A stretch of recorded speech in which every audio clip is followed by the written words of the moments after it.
Guys আজকের এই ভিডিওতে দেখাবো ফ্রি ফায়ারের এই 8 বছরের জার্নিতে এমন কিছু আইটেম রিওয়ার্ড যা এখন আর ফ্রি ফায়ার গেমে নেই, যা গেম থেকে রিমুভ করে দেওয়া হয়েছে।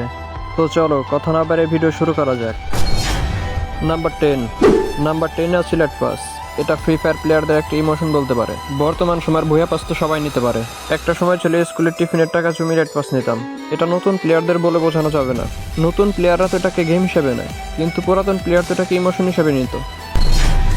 নাম্বার 9 আছে ওয়েটিং লবি। আগে আমাদের ওয়েটিং লবি ছিল এরকম, ঠিক 2 থেকে আড়াই মাস পর পর এরকম নতুন নতুন লবি দেওয়া হতো। আর লবিতে লিডার বোর্ড ছিল।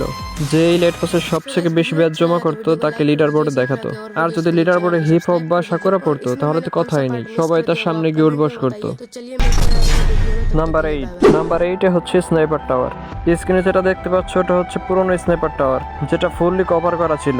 তুমি যদি বর্তমান সময়ের টাওয়ার দেখে থাকো তাহলে দেখতে পাবে এটা কি অবস্থা করেছে। দেখে কোনোভাবেই মনে হয় না এটা একটা স্নাইপার টাওয়ার।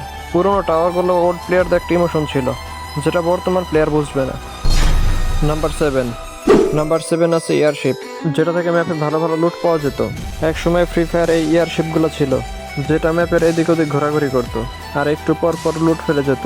আমরা ঠিক এইভাবে অপেক্ষা করতাম কখন লুট ফেলবে। তো যাই হোক, আমরা এটাকে না ভুলতে পারলে নতুন প্লেয়াররা এই সম্বন্ধে জানবেও না। নাম্বার 6 আছে টোল বক্স, যেটাকে গ্যারেনা ফ্রি ফায়ার রিমুভ করে দিয়েছে। যেটার মাধ্যমে আমরা বেস্ট আপডেট করতে পারতাম। যদি আমাদের কাছে 3 লেভেলের বেস্ট থাকতো সেটাকে আমরা 4 লেভেল বা 4 লেভেল প্লাস বেস্ট করতে পারতাম। এখন ওল্ড প্লেয়ারগুলো এই ছোট্ট ছোট্ট জিনিসগুলো অনেক মিস করে।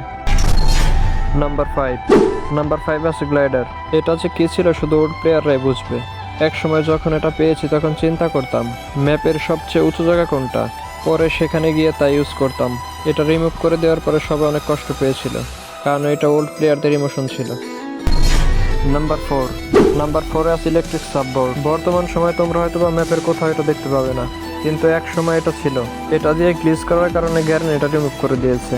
এক সময় এটা নিয়ে অনেক স্মৃতি রয়েছে ওল্ড প্লেয়ারদের। নাম্বার 3 আছে ডেঞ্জার জোন, যেটাকে আমরা রেড জোন হিসাবে চিনি। এটা যখন রিমুভ করা হয়েছিল অনেক প্লেয়াররা এর জন্য কষ্ট পেয়েছিল, কারণ এটা ওল্ড প্লেয়ারদের একটা ইমোশন ছিল। ম্যাপের যেখানে রেড জোনটা পড়তো ওইখানে আকাশ থেকে আগুনের গোলা পড়তো, আর সেটা থেকে বাঁচার জন্য প্লেয়াররা ঘরে বা গাছের নিচে দাঁড়িয়ে থাকতো। আর যদি কোনো এনিমির গায়ে পড়তো তাহলে তো কথাই নেই, ডাইরেক্ট লবি। এখন ওল্ড প্লেয়ারগুলো ডেঞ্জার জোনের অপেক্ষায় থাকে। নাম্বার 2 আছে রেড ডাম, যেটা ম্যাপের ভেতরে এদিক ওদিক পড়ে থাকতে দেখা যেত। আর এই ডামের কাছে যদি কেউ যেত তাহলে সেই ডামে ফায়ার করলে এনিমি নক হয়ে যেত। পরবর্তী র্যাঙ্ক পুশার আর র্যাঙ্ক মাইনাস বাঁচানোর জন্য ডাম ড্যামেজ নিত, যার জন্য গ্যারেনা এটা রিমুভ করে দিয়েছে। এই ডামের কারণে ওল্ড প্লেয়াররা বন্ধুদের যে কত বিপদে ফেলেছে এটা ওল্ড প্লেয়াররাই জানে। নাম্বার 1 আছে সবার ইমোশনের ওল্ড পিক। ওল্ড প্লেয়ারদের সবথেকে বড় ইমোশনের জায়গাটা হচ্ছে এই ওল্ড পিক। পুরনো ওল্ড পিকটা দেখতে এমনই ছিল, কিন্তু বর্তমানে তা চেঞ্জ করে দিয়েছে। হাজার ওল্ড প্লেয়ার এখন ওল্ড পিকটাকে মিস করে। সকল ওল্ড প্লেয়ারদের মন থেকে একটা কথাই বলে, miss you old pic, please come back. তো গাইস, এই ছিল আজকের ভিডিও। জানি না তোমাদের কাছে কেমন লেগেছে। যদি ভালো লেগে থাকে অবশ্যই ভিডিওতে একটা লাইক, এবং তুমি যদি ওল্ড প্লেয়ার হও তাহলে কমেন্টে #oldplayer লিখে কমেন্ট করো।